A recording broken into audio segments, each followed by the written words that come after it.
សំណួររបស់ខ្ញុំចង់សួរឲ្យឆ្លើយនឹងការពិតអំពីកូនស្រីរបស់ខ្ញុំថាអ្នកបានដឹងអ្វីខ្លះឬក៏មិនដឹង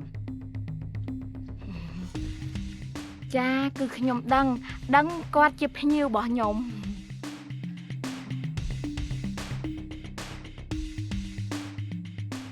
សម្លឹងមើលកែវភ្នែកខ្ញុំឲ្យចំហើយឆ្លើយឲ្យត្រូវន័យបើមិនយល់ខ្ញុំសួរម្ដងទៀតថាកូនស្រីរបស់ខ្ញុំនីតានិងស្រីម្នាក់ទៀតឈ្មោះបញ្ញានេះពួកគេមានទំនាក់ទំនងជាមិត្តភក្តិឬក៏លើសពីមិត្តភក្តិ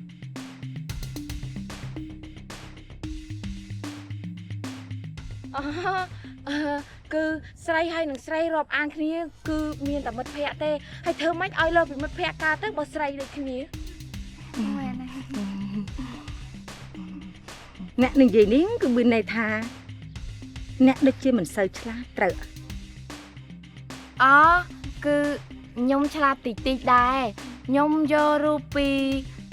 អ៊ីនធឺណិតមានភ្នំមានអីហ្នឹងខ្ញុំយកមកផុសឲ្យភ្ញៀវមើលហើយភ្ញៀវខ្លះពេលមកឃើញអត់ដូច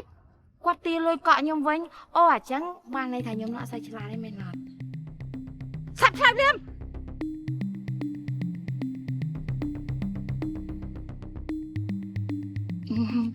ខ្ញុំឆ្លើយអស់ហើយតាមអ្វីដែលសួរអាចឆ្លាតមិនឆ្លាតក៏ឆ្លើយ